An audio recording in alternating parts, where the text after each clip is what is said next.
Adillah pada kami tak bodoh, meski memang kami tak pandai. Tapi kami berjanji akan tetap mengkritik sesuai isi hati. Hei penguasa, ini kami rakyat jelata. Engkau ada untuk siapa?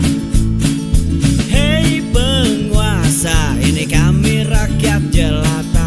Mau sampaikan semua keluh kesah. Bekerjalah dengan hati, pakai empati. Jangan banyak intrik, apalagi bikin taktik. Bijaklah dalam membuat peraturan. Jangan sampai bikin aturan yang berat sebelah. Kira-kira gimana caranya agar ini nyampe ke menteri lah gitu kan, nggak bisa langsung ke Jokowi misalnya. Tadi kan ada bahasa dengan pidana khusus. Yeah. Nah, apakah terkait kan tempo hari gaung Adili Jokowi itu kencang sekali Pak ya. Ada yang sampai bikin kaosnya segala macam. Yeah. Dan tentu persoalannya bukan hanya pagar laut, tapi juga pemberantasan judi online, ada diduga Budi Ari yang terus nyangkut ke Projo, ke Jokowi juga. Terus ini ke Jokowi juga. Nah, bagaimana mengkompilasi banyaknya kasus-kasus itu untuk menjerat Jokowi, Pak? Ya, saya kira kita sedang mencari semua kan pintu masuk. Gitu kan.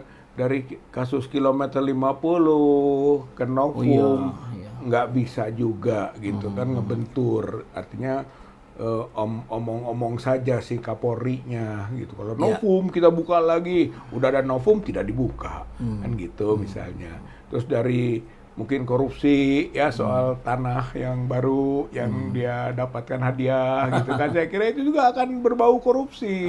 Udah kita angkat gitu kan, maka sudah kita singgung dengan pihak KPK gitu kan, juga kelihatan tidak berpajaran gitu ya, ujung-ujung. Nah sekarang gitu soal PIK 2 ini pasti ngait ke Jokowi karena sudah ada keputusan Permenko itu. Permenko itu pasti perintah Jokowi atau sekurang-kurangnya Jokowi sebagai presiden tahu adanya Permenko, membiarkan adanya aturan itu gitu kan. Jadi antar penyelenggara negara saja kolusi gitu Pak. Kemudian tambah dengan pihak lain aguan, kolusinya makin jelas. Dengan begitu ini pidana gitu. Pidana khusus. Pidana khusus KKN. Kalau pidana umum KUHP. Kalau ini khusus diaturnya oleh undang-undang tentang pemberantasan KKN atau pemerintahan yang bersih dan bebas KKN, Undang-Undang 28 tahun 1999, pasal 21. Pasal 21 tegas masalah kolusi, 2 tahun minimal, 12 tahun maksimal hukumannya, berarti bisa ditangkap. Jadi sebetulnya kalau penegak hukum mau dari kasus PIK 2 ataupun janganlah kesananya dulu pagar laut, itu kan, itu saya sudah akan sampai. Kalau menurut saya, dan harus sampai. Jadi kata kuncinya pidana khusus itu jangan pidana umum gitu ya? Jangan pidana umum. Kalau pidana umum hanya 4 orang itu nanti. Gitu si Ali Hanafiah, Lijaya, kemudian Encun atau Ghazali, gitu kan. Kemudian Arsin, satu lagi si Sandi Martayuda, Marta Praja, gitu kan. Jadi 4 orang itu. Kalau pidana umum, jangan-jangan diarahkan ke situ. Sudah kok kami tegakkan hukum, 4 orang yang dihukum. Itu. Ini sama saja dengan dagelan aja. Dagelan ke kilometer 50 lagi. Itu memang sama nanti. Jadi kalau begitu kan berarti harus dikawal nih, jangan sampai ini jatuhnya pidana umum. Nah, kira-kira bagaimana bentuk pengawalan yang bisa dilakukan oleh netizen, oleh rakyat nih agar? Ya, saya kira kan sebetulnya DPR sudah seperti CARE ya, sudah seperti CARE gitu ya. Sudah turun ke lapangan. Sudah turun ke lapangan gitu kan, titik sebagai Ketua Komisi 4 ya kan, betul. Sudah seperti berteriak-teriak, malah memarahi juga menteri, macam lah. Sudah ada tanda-tanda. Ya kita support terus gitu ya.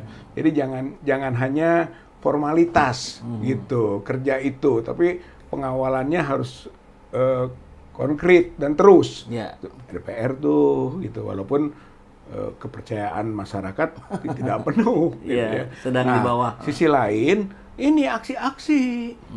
Karena semua ini sampai ada pembongkaran pagar laut karena aksi-aksi. Ya, betul. Gitu, nggak bisa dilepas. Kalau nggak ada aksi-aksi, cari cingwai pasti. Gitu, nggak akan ada respon, mata, tutup mata. kuping. Gitu. Tapi karena sekarang keras desakannya, rakyat sudah teriak, nelayan-nelayan yang tadinya pada takut, pada mulai keluar, mulai ngomong, wah ini akibat aksi-aksi. Gitu. Yang kemudian Gitu, kan. diramaikan di media sosial. Akhirnya media sosial juga berperan besar.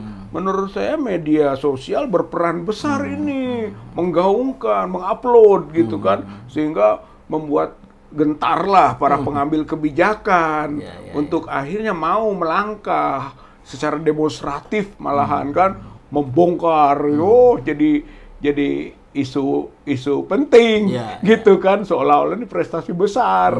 Tapi buat kita bolehlah itu prestasi, nggak akan dinafikan gitu kan. Tapi ada hal yang lain, yaitu cabut PSN atas PIK 2 gitu kan, dan batalkan PIK 2. Karena PIK 2 itu gitu kan merupakan yang disinggung juga pidatonya Pak Prabowo, negara dalam negara, kemudian membangun kawasan eksklusif, pecinan, gitu, sebagai gambar, sebagai simboliknya ada naga yang gitu sangat besar, yang sangat besar di gerbang. 建在印尼的中国巨龙上面写的是国泰民安。最近雅加达有一个人气超火的地标，就是我身后位于 Peak 2的黄金巨龙雕像。今天跟着演哥一起，咱们去打卡吧。 Gitu, dengan ornamen-ornamen Cina. Berarti Garuda nggak ada, Pak ya? nggak ada. Garuda udah dimakan, mungkin udah telan gitu kan itu. Dan kampanyenya kan seperti, hayu warga yang ada di luar masuk sini, jadi mukim di sini. Nanti di sini gampanglah ada kemudahan-kemudahan. Bahkan di sini bisa dilindungi, aman. Ini kami sudah dirikan di sini ke markas Brimob. Ya kan? Ada itu kan markas Brimob di sana. Mungkin nanti TNI disiapkan dulu. Untuk siapa? Apakah mengamankan dari invasi luar atau untuk mengamankan penduduk yang ada di dalam yang datang dari luar yang sudah diwarganegarakan? Karena gampang sekarang pewarganegaraan. Gitu kan, apalagi dimotivasi gitu kan. Silakan warga asing, Cina kemudian di WNI kan. Bahaya kalau kemudian akhirnya mengamankan orang yang mau menginvasi. Bahaya. Oleh karena itu ini masalah menyangkut keamanan, ketahanan dan keamanan, gitu ya. Juga peduli harusnya TNI itu ya. Ini bukan proyek biasa. PIK 2 itu bukan proyek biasa. Ini proyek luar biasa. Bahkan kita harus juga menduga, Pak. Boleh kan kalau menduga itu dalam kewaspadaan. Jangan-jangan Aguan itu agen. Gitu. Proksi Cina. Iya, proksi Cina. Ya kan mungkin saja dengan naga-naga lain. Tapi koordinatornya Aguan. Gitu, sebagaimana dia menjadi koordinator di IKN.